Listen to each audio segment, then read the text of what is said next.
ছেলেটা কোনো কথার উত্তর দিতে না চাইলে সরোজিনী ও তাপস মিলে তাকে ইচ্ছে মতন মারে।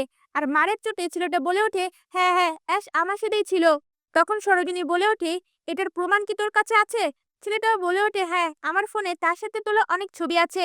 আর অ্যাশের বিয়ের দিন রাতে আমি আর অ্যাশ মিলে অনেক ড্রিঙ্কস করি, আর সেই সময় কিছু ছবি তোলা আছে। কথাটা শুনে অ্যাশ অনেক খুশি হয়ে যায়, আর সাথে সাথে এই ছেলেটার ফোন নিয়ে সকল ছবিগুলো তার ফোনে ট্রান্সফার করে নেয়। এরপর ছেলেটাকে বলে ওঠে, এটা তোকে সকলের সামনে বলতে হবে, আর যদি না বলিস তোর এই ছবি ও ভিডিওগুলো আমি ভাইরাল করে দেবো। ছেলেটাও তখন ভয় পেয়ে যায়। এরপর দেখা যায় পরদিন সকালে রণদীপের ঘুম ভেঙে যখন দেখতে পায় তার পাশে সরোজিনী নেই আর রশিগুলো কাটা, তখনই সরোজিনী বলে চিৎকার করে ওঠে। রণদীপের চিৎকারে চ্যাটার্জি বাড়ির সকলেই বেরিয়ে আসে। সবাই যখন জানতে পারে সরোজিনী বাড়িতে নেই, তখনই রাতুল মামা বলে ওঠে, নিশ্চয়ই পালিয়েছে, প্রমাণ দেওয়ার ভয়ে পালিয়েছে। এবার তাকে উচিত শাস্তি দিতে হবে। আমরা সবাই মিলে তাকে পুলিশের হাতে তুলে দেব। সেই সময় সরোজিনী চ্যাটার্জি বাড়ির সকলের সামনে অ্যাশের বয়ফ্রেন্ডকে নিয়ে আসে।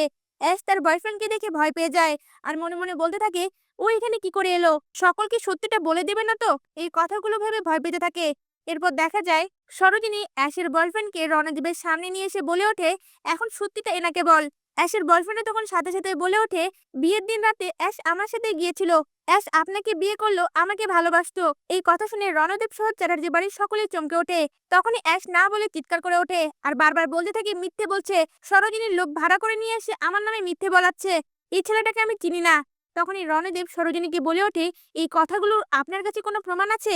সরোজিনীও তখন বলে ওঠে, আমি জানি আপনি প্রমাণ ছাড়া কোনো কিছু বিশ্বাস করবেন না। এরপর সরোজিনী তার ব্যাগ থেকে তার ফোনটা বের করে সকল ছবি ও ভিডিও রণদীপ চ্যাটার্জিকে দেখায়, আর রণ সেই ভিডিও ও ছবিগুলো দেখে চমকে ওঠে।